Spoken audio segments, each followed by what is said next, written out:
Ipikit ang iyong mga matang maniwalang kaya mo. Haharapin, lalaban, walang susuko. Makakarating hanggang dulo. Maraming tanong, paano ba ito? May pag-alinlangan, may pagdududa.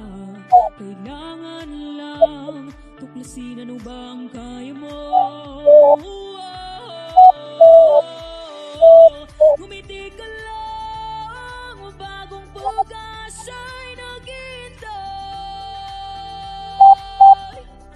Huwag kang matakot, kaya mo, kaya mo.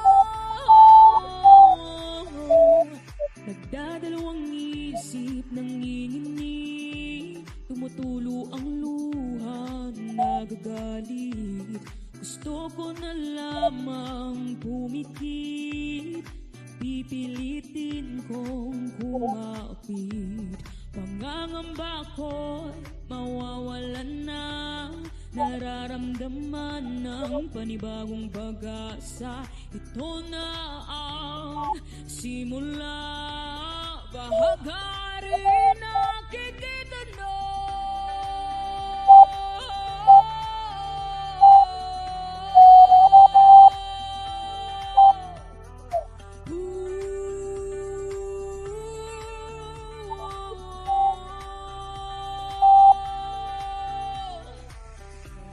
Ngumiti ka lang, bagong pag-asa'y naghihintay. Huwag kang matakot, kaya mo, kaya mo. Ngumiti ka lang, bagong pag-asa'y naghihintay. Huwag kang matakot, kaya mo, kaya mo. Ngumiti ka lang, bagong pag-asa'y naghihintay. Huwag kang matakot, kaya mo, kaya mo, kaya mo.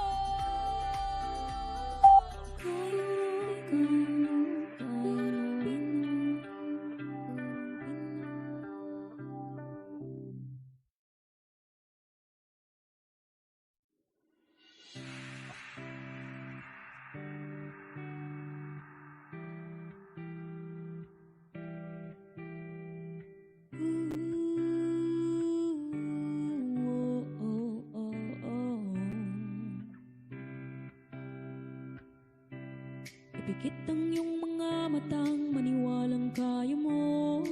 Haharapin, lalaban, walang susuko. Makakarating hanggang dulo. Maraming tanong, paano ba ito? May pag-alinlangan, may pagdududa. Kailangan lang tuklasin ano ba ang kaya mo. Ngumiti ka lang, bagong pag-asa'y naghihintay. Huwag kang matakot, kaya mo, kaya mo. Nagdadalawang isip. Alright, and we are live. Good evening po sa inyo lahat mga kaguro. And of course, welcome back to Gurong Pinoy. We only have very few days left, no less than 2 months na lamang po. Ayan na yung inyong licensure examination for teachers, March 2024. And of course, pag tingin pa po natin yung ating pagre-review, yung ating pong paghahanda, we have to make sure that we are going to pass the let, not only to pass the let, but of course, to top the let. At of course nga, no, a while ago, you have just seen our passers, our list of passers. thousands of passers po sa nakalipas na licensure examination for teachers. And of course, kasama din po yung ating mga top-notchers. So ano po yung inyong hinihintay mga kaguro? Kung kayo po hindi pa member ng Gurong Pinoy, ng Team Pavlov, our Let Babies for March of this year, humabol na po kayo na mag-send lamang po kayo ng message dito po sa ating Facebook page. That's Gurong Pinoy para po kayo ay matulungan naming maipasa yung inyong licensure examination for teachers. Mawala po lang inyong mga alinlangan, yung inyong doubt sa inyong sarili. And of course, handang-handa po kayo sa darating na Marso. Okay? So with that, I am introducing of course our final coaching group. Open na po yung ating final coaching group. Meron na din po tayong Barkada promo. Andyan na din po ulit no, yung ating Barkada promo. So again, if you'd want to join Team Pavlov, join our team with your friends, just send a message through this Facebook page. Yung ating pong final coaching, kasama po dyan yung pre-board, lahat po ng ating discussions for final coaching. Meron po tayong classified files and of course, meron din po tayong last minute tips. No? So nagsisimula po yan. Ang ating pong final coaching, of course, would immediately follow our pre-board, no? And of course, we also have our SPLE for the let takers dyan po sa Middle East. This is going to be our intensive online review program. And of course, kasama po natin yung mga bigatin nating mga coaches, Coach June, and of course, si Coach Toto. We only have very few slots, no? So just send a message to this Facebook page din again, no? If you will be taking your let in June, tentative date, no, na nasa June po yung inyong SPLE for let. That's again in the Middle East. Okay, so our intensive online review program for the Middle East would include diagnostic tests, may mid-review din po tayo, and of course, meron din po tayong pre-board na wala pong lugi. Lahat po ng members natin dito sa Gurong Pinoy. Okay, so learn from the best, and of course, not only pass, but of course, top the let. Okay, so again, just message us on this Facebook page. All right, now January tonight, of course, is January 24th. We are still going to have our Prof discussion. Bakbaka na naman po. Dugo na naman yung ating ilong at ang ating mga brain cells with our Prof discussions tonight. Of course, on Friday, you are going to have your special session with Coach Reglin for Gen Ed Science. Then on Monday next week, you will have Coach Alexis for Gen Ed Filipino. Then after that, the last day of this month, we are already going to have your LEP majorship pre-board. Pre-board na po sa ating majorship. And the following weekend, no, so first weekend of February, we are already going to start with our final coaching for our majorship. Now for your Team Pavlov, our Gen Ed and Prof Ed, we will start with our mid-review also on the last day of this month. Ganun din po sa ating Civil Service Examination Review Program na mock test nila would also be on the 31st of January. Okay, so we are quite busy, but of course we are keeping on track and kasama po namin kayo. Of course, nandito lang po kami, gagabay sa inyo. We will be guiding you all throughout your LEP journey or your Civil Service Examination journey. Okay, so kapit lamang po mga kaguro, sigurado pong ipapasa ang LEP, ang CSE at itatap ang inyo pong LEP at CSE. All right. So as I've mentioned, this is Prof Ed discussion. Kindly like, love, and share na po ng ating video. Paki-share po ng ating video, paki-like po ng ating video so that we can reach out to more people, makita po ng inyong mga kapitbahay, ng inyong pong mga kaibigan, no, na kayo po'y kasali dito po sa ating paghahanda sa Gurong Pinoy. Okay? So again, while waiting for everyone to like, love, and share our video, let me just read a few of our comments. No? So, walang live sa Team Pavlov. Okay, sigurado po akong meron. No? Kung wala man po, maaaring may glitch. No? So, just make sure that you are watching on our Facebook page and later po, we will be checking and we will be re-uploading kung wala po dyan sa ating Team Pavlov. Okay? Looking forward for more learnings from you. Sabi ni Facebook user, hindi ko po nakikita yung inyong name. Good evening po, Coach Meg, LPT po, last September 2023 from Team Skinner. Thank you so much sa help. Napakahusay po, sobrang sulit. Mula Gen Ed hanggang majorship panalo, lalong-lalo na po sa Caltech Review, okay, math major. Si Ma'am Ayesa de la Cruz Manapol, LPT. Congratulations po, okay? Kung wala po yun, baka hindi ko kinaya yung majorship, sabi ni Ma'am Ayesa. Good evening po and of course, congratulations. Congratulations po. All right. Again, congratulations to all our LPTs and again sa mga members po ng ating Team Pavlov, no? Dire-diretso lamang po yung ating pagre-review dito. Bibisita lang po ako, Coach Mek, nakakamiss lang. LPT na po para sa mga mag-e-exam, huwag kayong ma-pressure. Kalmahin nyo lang, pray before and after leaving your house and pray before and after the exam. Isa po ako sa palaging naliligwak sa exam ni Coach Mek and yet pasa sa actual exam. Kaya huwag kayong panghinaan sa exam ni Coach Mek. Sa totoo lang, mas mahirap exam dito kesa sa actual na licensure examination for teachers. Just coming from Sir Jeffrey Atinta, LPT. No? So karamihan po actually ng ating mga babies dito sa Gurong Pinoy, they'd always say, mas mahirap yung ating quizzes. And so of course, ginagawa din naman natin mas mahirap para po hindi kayo ma-shock sa inyong actual na licensure examination for teachers. Pag-greet, sabi ni Ma'am Mamay, Ciencia Alceso, birthday ni Ma'am Mamay. Good evening po and of course, happy birthday. Wish ko sana makapasa na ako ngayon. Of course, pasadong-pasado po. Alright, so again, kindly like, love, and of course, share na po yung ating video. And of course, before we start with our discussion tonight with item number 1, we are all going to have our opening prayer. So samahan niyo po ako mga kaguro.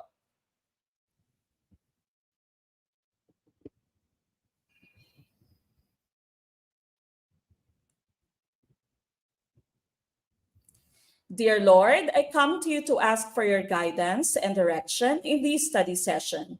I ask that the Holy Spirit fill me with strength, creativity, and understanding to get through my studies without difficulty or sin. Help me hold my focus and attention. Help me to retain all that I learned. Please make my mind sharp and keep distractions at bay. If any part of my studying is weak or lacking in some way, let it be revealed so that I may correct it. Thank you for this opportunity to learn. Amen.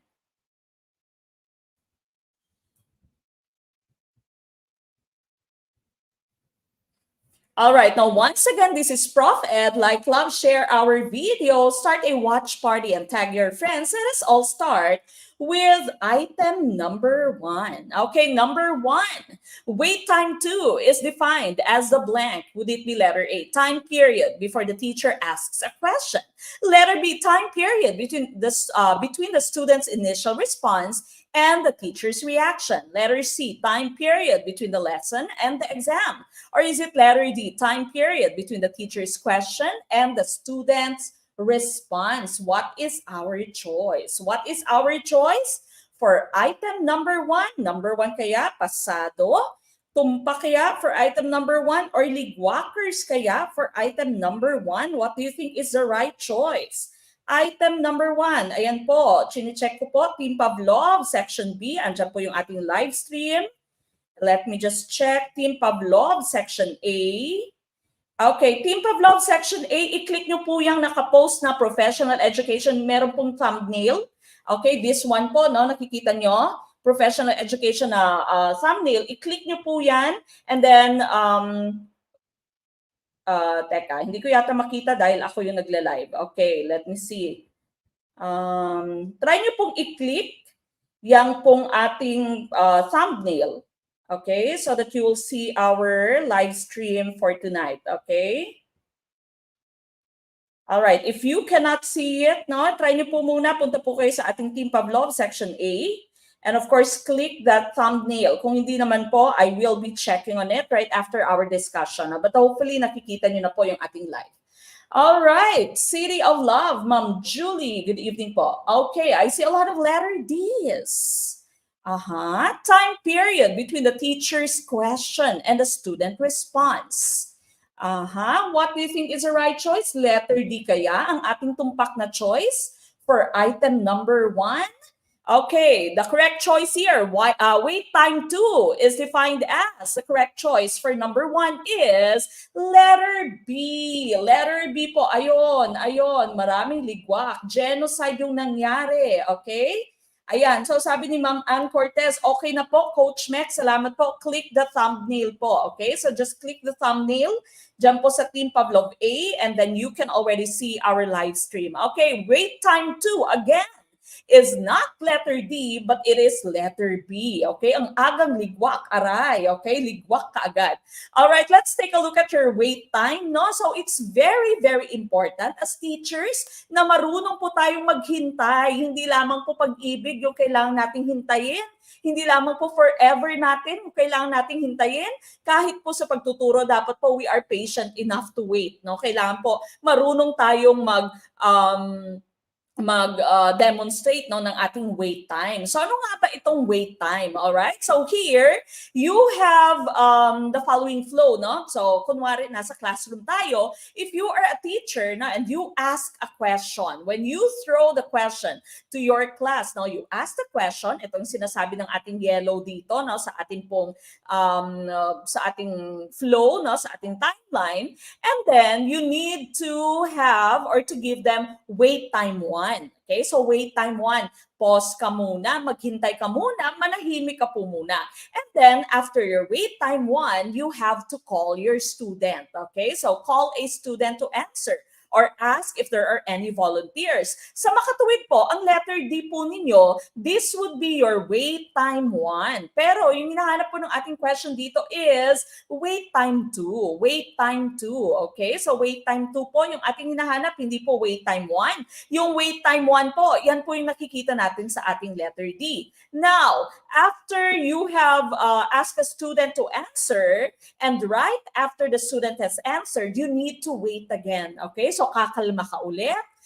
You need to hold, no? You hold your reaction first, and then you give your student or your class what you call wait time 2. So yan na po, wait time 2, and then you react. So makatuwid, tama po yan, letter B, time period. Your wait time 2 is the time period between the student's initial response and the teacher's reaction. Okay? So meron po tayong dalawang wait time. Okay? So again, wait time 1 is between you asking the question and you calling a student to answer, calling some volunteers or asking the class if there are any volunteers, no?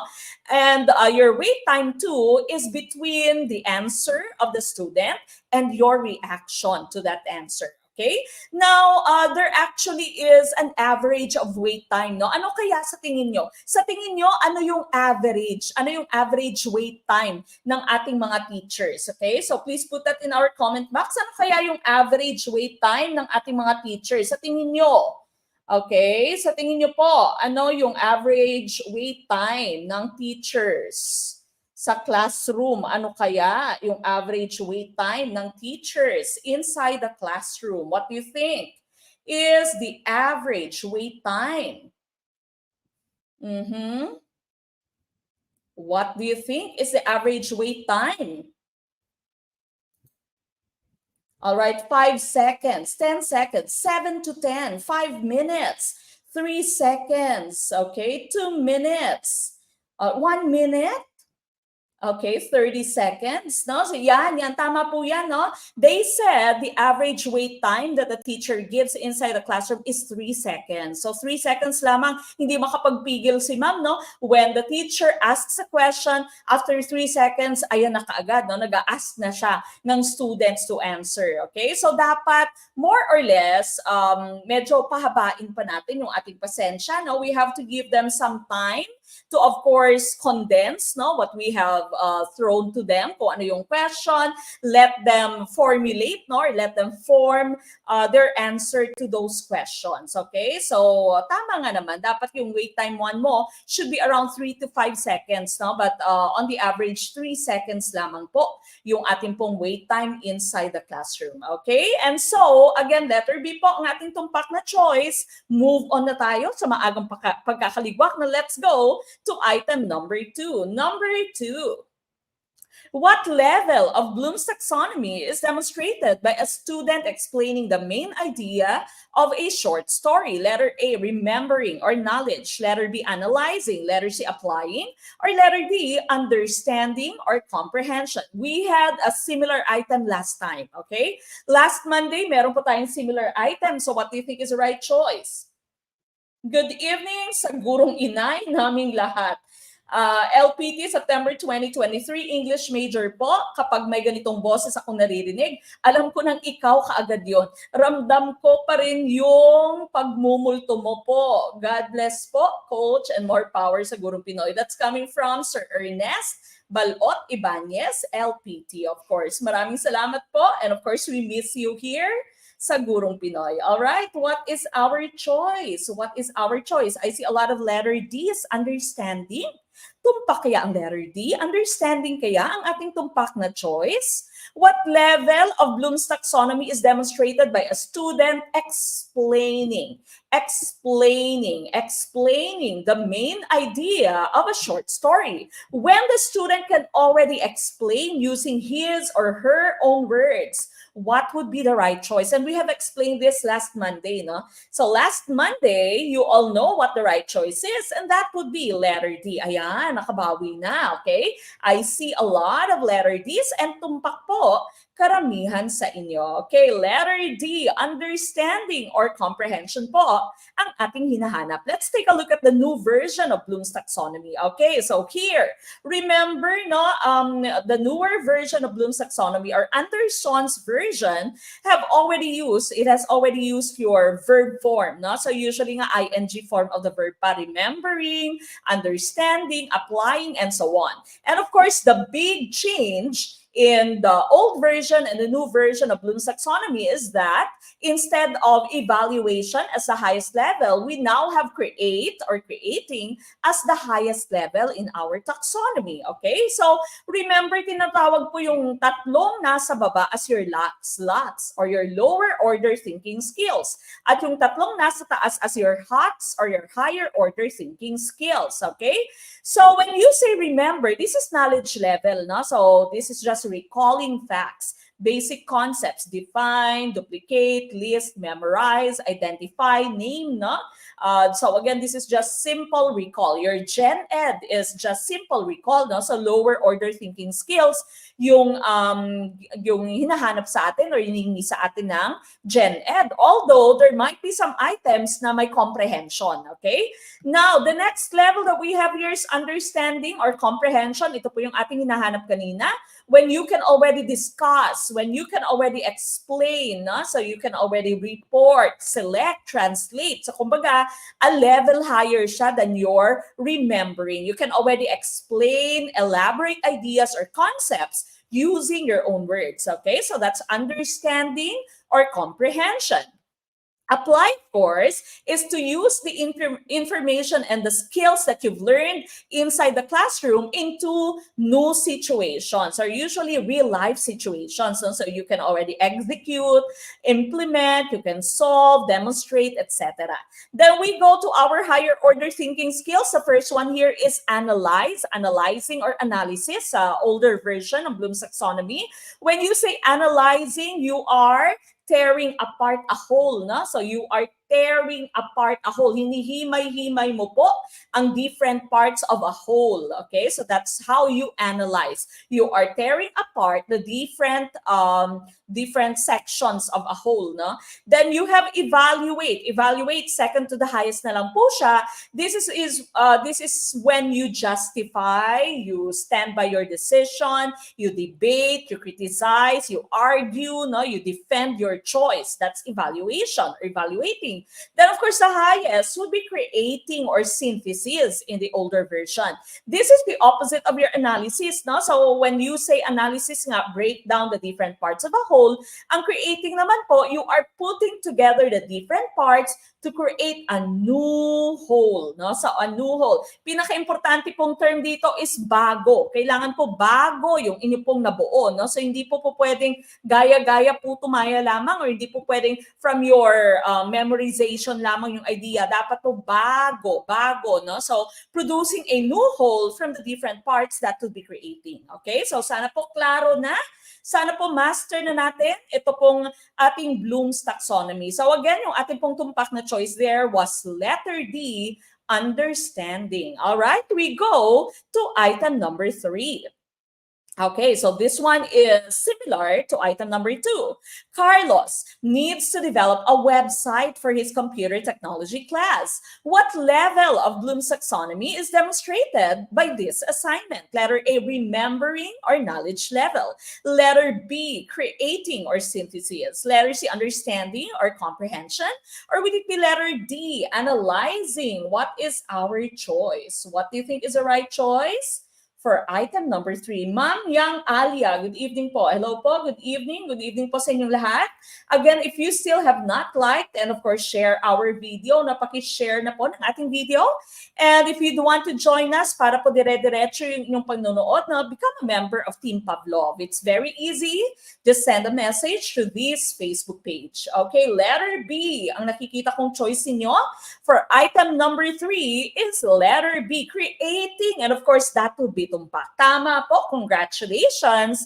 Alam nyo na ang ating different levels of Bloom's taxonomy. Okay, so developing, making a website for his computer technology class. No? So Carlos there is putting together the different parts to make a new whole. He has to develop a website. He has to put together the different parts to create a website. And so this is creating or synthesis. All right, so synthesis, creating, letter B is tumpak. We go to item number 4. Miss Sailor is about to teach her second grade class about firefighters. Before she begins, she asks her students to write down what they already know and what they want to know about firefighters. Then she asks them to write down what they've learned throughout the lesson. This is an example of A or an, letter A, metaphor, letter B, analogy, letter C, Venn diagram, or letter D, KWL chart. What is our choice? Ayan.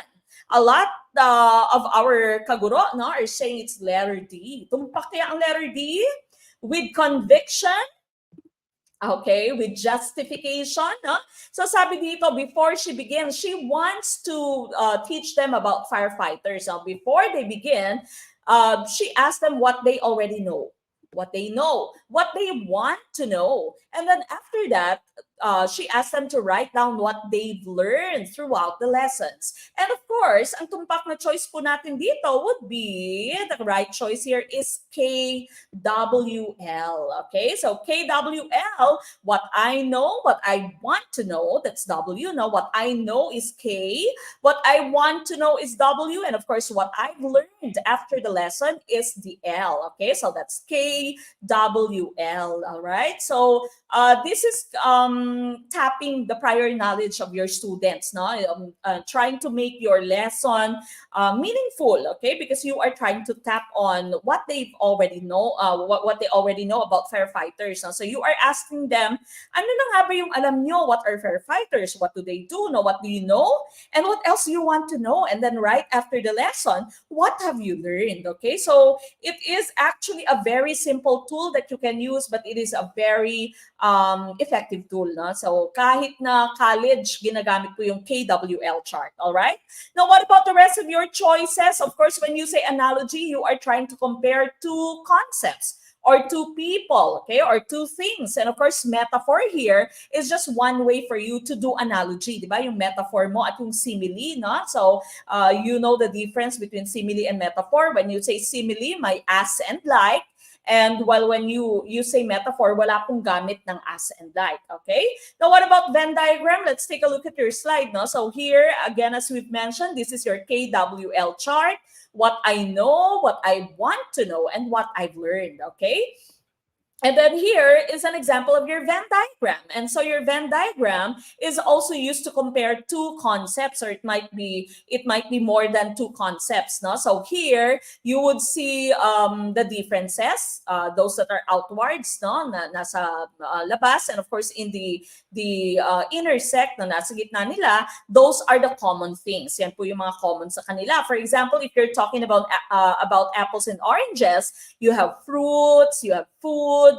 Both of them are fruits. Both of them are food. They grow on trees. They can be juice. Now, while your apples may be red or green, your oranges naman can only be orange, no?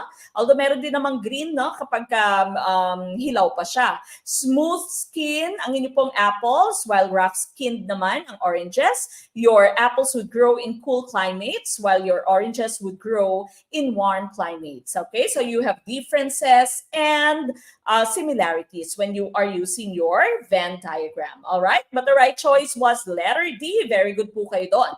Okay, we go to item number 5. Steven's parents have always wanted him to be a doctor. He accepted this preference and went to medical school even though he never really thought about whether he wanted to be a doctor. Which of Marcia's identity statuses applies to Steven? Would this be letter A, foreclosure, letter B, identity diffusion, letter C, identity achievement, or letter D, moratorium? What do you think is the right choice? Ayun. Ano, Coach Toto, sabi ni Coach Toto, ganun pala ang pronounce nun, intersect at international arte, di ba, Coach Toto? Alright, what do you think is the right choice? Na-miss ko yung voice nyo, Coach Mac. Thank you po sa lahat ng effort nyo. Proud LPT here from Tian Skinner. Good luck, future LPTs. Kapit lang. That's coming from Ma'am Angelica Tubo Salva, LPT. Of course, you also have to thank yourself, Ma'am. No? Kayo po yung may pinakamalaking effort.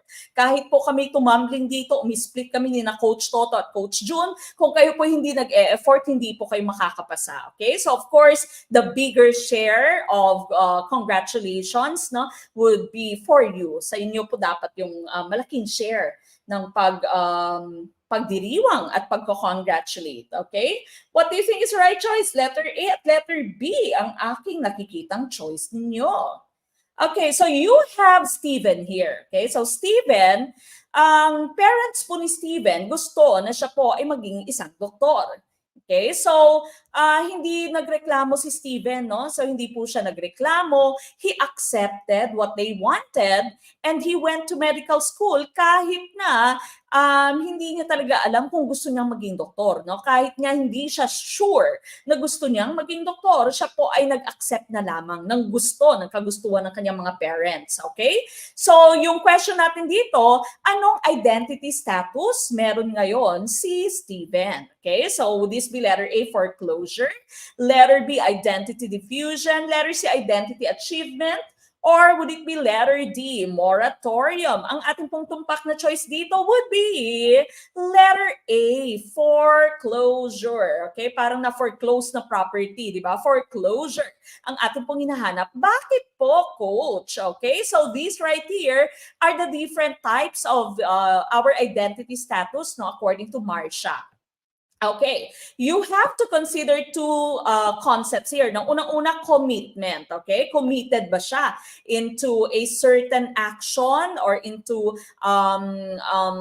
certain goal? No? So, meron ba siyang commitment?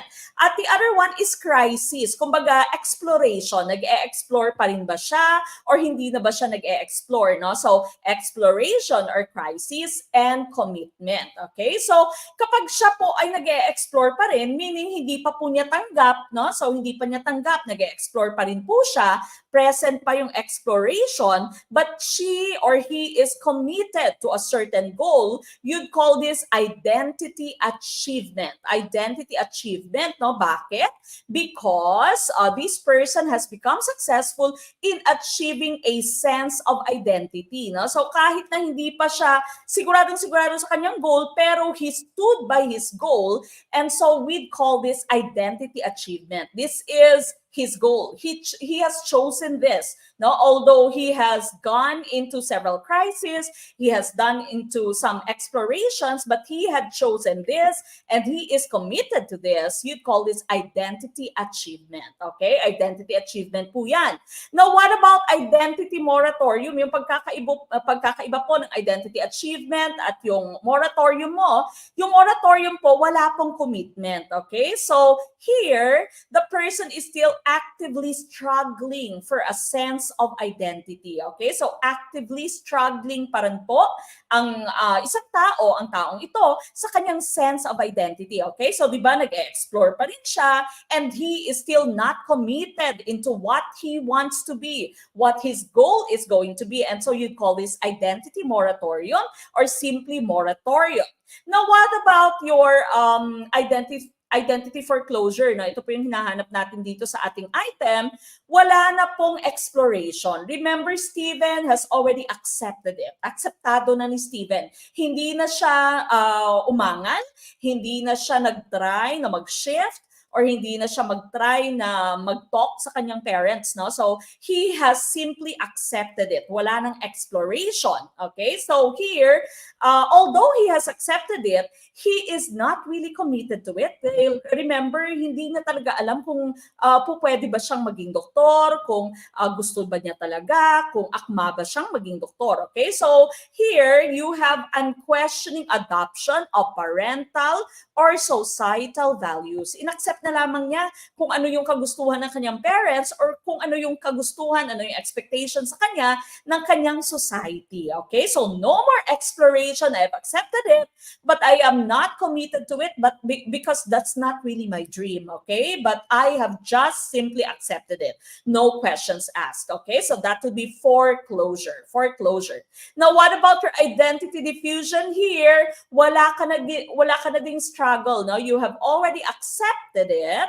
You have already accepted it, but at the same time, you're also not committed to it. So, kunwari, na-accept na niya na siya ay magmi-med, no? Magmi-med siya, accepted na niya kung ano yung kagustuhan ng kanyang parents, no questions asked, pero hindi siya tumututok sa kanyang pag-aaral. Okay? So, palagi siyang nagwawalwal. For example, palagi siyang nasa chug-chug-chug. Okay? Or palagi siyang nasa kalye, kasama yung mga kaibigan, date-date, or whatever. No? So, wala siyang focus sa goal. Sa goal na kanyang tinanggap, sa goal na hindi niya kinestyon from the society or from his or her parents. Okay? So, this would be identity diffusion. Identity diffusion po ang ating hinahanap, no, if that would be the case. But here, for number 5, foreclosure, ang ating pong tumpak na choice. So, kayo, nasa aling identity status po kaya kayo ngayon, okay? Gusto ko malaman,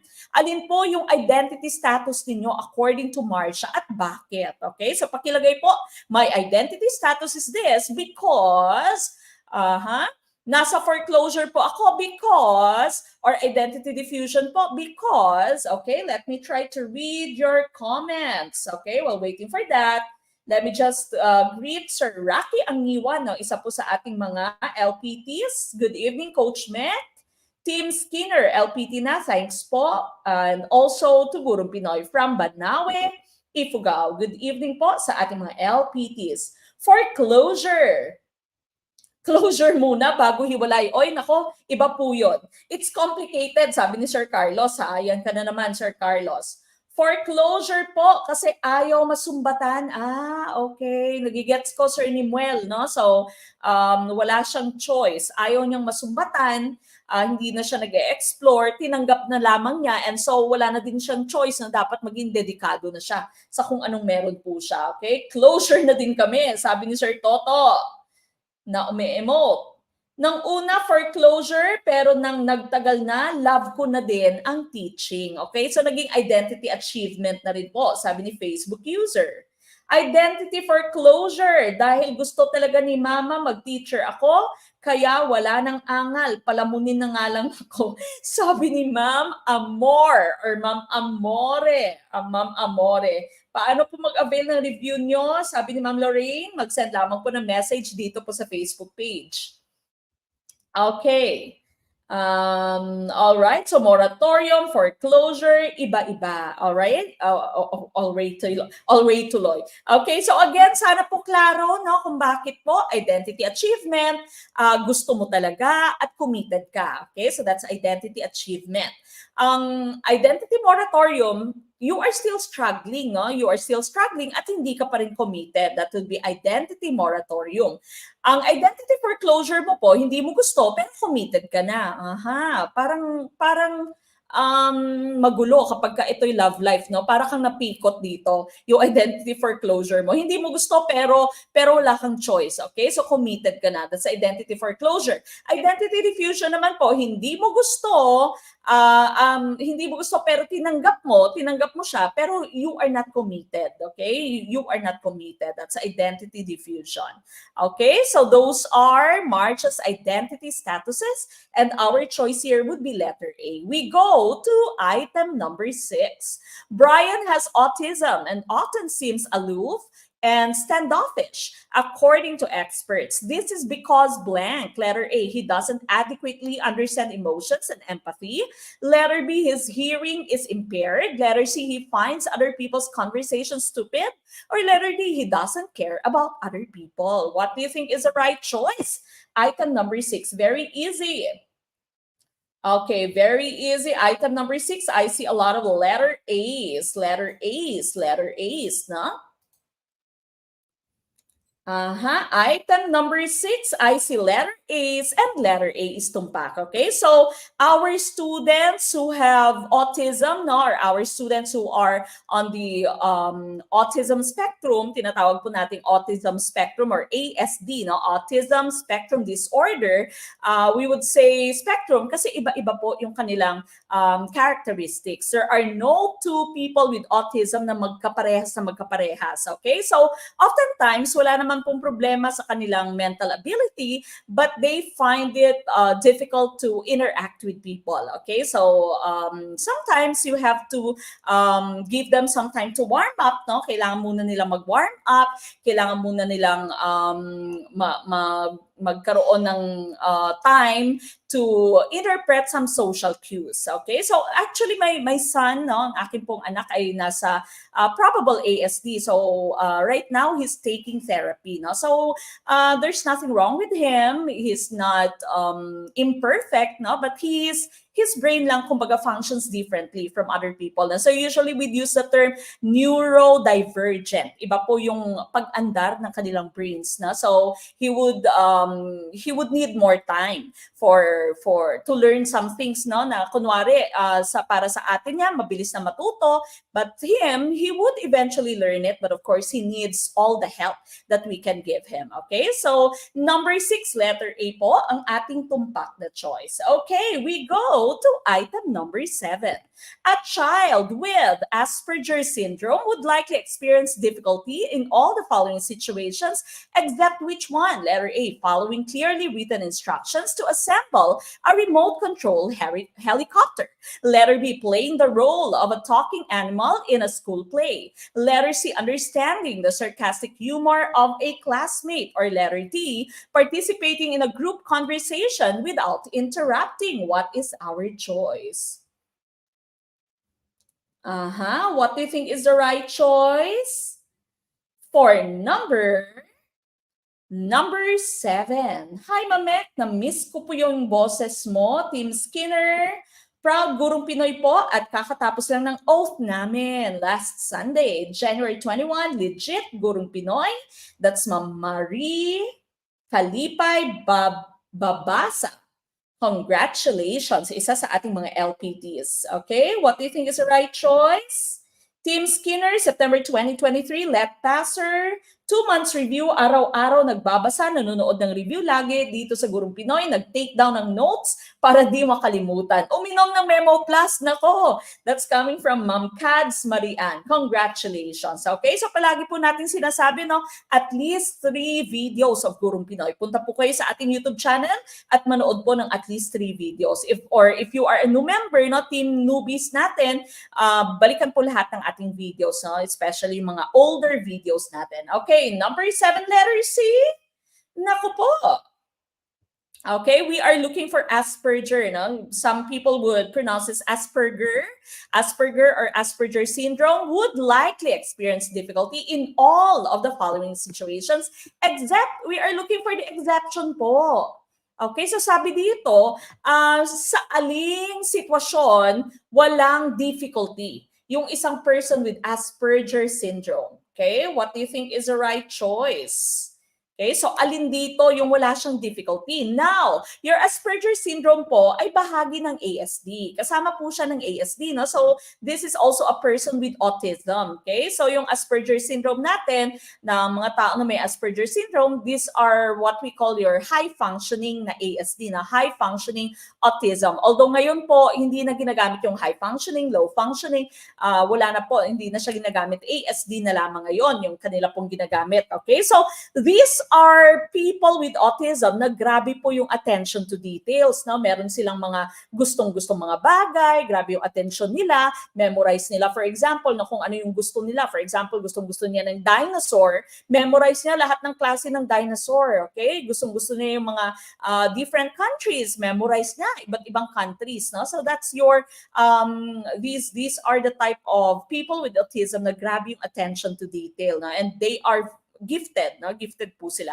Matatalino. Okay? So in which situation would this person not have any difficulty? Hindi mahirap para sa kanyang gawin. Okay? Hindi mahirap. Hindi po mahirap yung ating hinahanap except, no, ang ating pong tumpak na choice dito would be letter A. Following clearly written instructions to assemble a remote control helicopter. Dahil meron pong instruction, very clear, very simple instructions, no, clearly written instructions, it's very easy for them to follow kasi nga they have the attention to detail. No? And this is just, ayan, parang pa-STEM, no? STEM yung activity, remote control helicopters. This one, playing the role of a talking animal, very difficult po sa kanila yung role play, okay? Dahil nga kulang sila sa social interaction, hirap po sila sa social interaction, na mahirap po sa kanila yung pag-role play.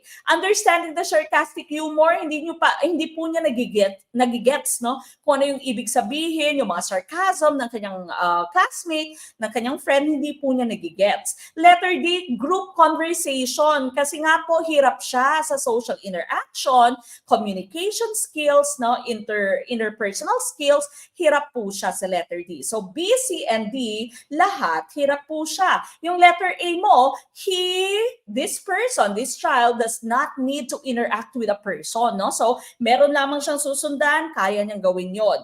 The rest of your choices here, he needs to interact, di ba? Mag-role play siya, makikipagkausap siya, makikipag-usap siya sa kanyang classmate, or may group conversation. No? So those situations po, hirap sila. So letter A po, ang ating tumpak na choice. We go to item number 8. Ayan, simula na pong magbilang ng ligwak. Maraming ligwak, no? Marami pong ligwak sa ating quizzes ngayon. Papunta tayo sa mga research na part, okay? Medyo mas mahirap na parts ng ating pong Prof Ed. But then again, this is still comprehension and this is still pag-iintindi, no, ng ating pong questions, paghahanap ng tips. How did Renzulli theorize that giftedness arises? Paano ba nag-a-arise ang giftedness? Paano nagiging gifted yung isang tao, isang bata? Letter A, through the interaction of 3 human traits: above average abilities, task commitment, and creativity. Letter B, through the interaction of 3 human traits: above average abilities, task indifference, and creativity. Letter C, through the interaction of 3 human traits: average abilities, task commitment, and creativity. Or letter D, through the interaction of 3 human traits: below average abilities, task commitment, and creativity. What do you think is the right choice? Alin dito dapat yung mga characteristics ng isa pong gifted? Okay? Gifted, of course, these are people who are overachievers, no? And of course, yung mga genius natin, o gifted students natin. Baka kayo po ay gifted. Baka ngayong gabi ay madiscover po ninyong gifted kayo. Na-miss ko po kayo, Ma'am Mek. Ay, si Sir George Caber. We miss you din po, no? Congratulations in advance sa inyo. Good luck sa mag-exam March 2024. Passer na po in 2023 from Team Brunner A. Maraming salamat for dropping by, Sir George. Okay, letter A, sana all. Letter A daw po, sana all, no? So how did Renzulli theorize that giftedness arises? or arises? Ang tumpak na choice po natin dito, of course, would be letter A. Tama po yung letter A, no? Letter A, meron kang 3 human traits, above average abilities dapat, may commitment sa task, and of course, creative. Okay? So these are the 3 different characteristics that a gifted person should have. Let's take a look at your slide, no? So bago yan pala, puntahan muna natin choice B mo. Task indifference. When you say task indifference, indifferent means walang pake. Okay? So deadma. So hindi po pwede yung inyong letter B. Letter C mo, ano sabi ng letter C? Average ability. So hindi po pwede. Dapat above average siya. Ang letter D mo naman, below average. So, ligwak din po ito. Okay? Tingnan natin yung inyong slide. So, this is your 3-ring concept of giftedness. No? So, according to Renzulli, yung giftedness would be at the intersection. Ayan na naman, Coach Toto. At the intersection of these 3 different characteristics. Na unang-una, above average ability. Nasa top 15 to 20% of the domain. No? So, dapat above average po. Hindi siya average na ability but above average. No? Next one, creative. The individual's original and interesting thinking, curiosity, willingness to take risks, and openness to new ideas. Dapat hindi siya nakakahon, dapat marunong siyang mag-adjust, no? Flexible siya. Kapag ka merong kailangan, dapat resourceful din siya, no? So that's creativity. And lastly, the individual should be focused, should have perseverance, dedication, self-confidence, and the ability to carry out work. That is what we call task commitment. Kumbaga, meron siya dapat grit, di ba? So kahit na mahirap, this person would continue, no? This person would persevere, all right? So perseverance, task commitment, you have your above average ability, and of course, creativity. At the intersection of these 3 characteristics, you have giftedness. Okay? So, hindi lamang pagkakaroon ng mataas na score sa IQ test. Kailangan din creative ka, kailangan din po committed ka sa task. Okay? So, that's your Renzulli's 3-ring conception of giftedness. We go to item number 9. According to Renzulli, at the blank of above average ability, task commitment, and creativity, you will find gifted behavior. Very easy. Letter A, end. Letter B, crossroads. Letter C, intersection. Or letter D, roundabout. What is our choice? Na-miss ko po voice mo. Good evening, Ma'am Meth. Thank you, Ma'am. Team Skinner, September Let Passer here. That's coming from Ma'am Yen Sevilla. Good evening po. Maraming salamat sa ating mga LPTs na bumabalik-balik para po mag-greet sa ating lahat. And of course, para po ma-inspire yung mga future let takers natin. Okay, letter C. Letter C, intersection. Yung aking nakikitang choice niyo. And of course, ang tumpak na choice po natin dito is letter C. Okay, nakita niyo po a while ago, no? Nasa intersection siya ng above average ability, task commitment, and creativity. We go to number 10. How is a gifted child considered different from a normal child? How would you know that a gifted child is different from a normal child? Letter A, they have outstanding abilities and are capable of high performance. Letter B, they have outstanding abilities and are capable of average performance. Letter C, they have average abilities and are capable of high performance. Or letter D, they have average abilities and are capable of average performance. Very, very easy. Okay, what do you think is the right choice? Again, if you are still not a member, just send a message to this Facebook page. Okay? What do you think is the right choice? Number 10? Number 10, I see a lot of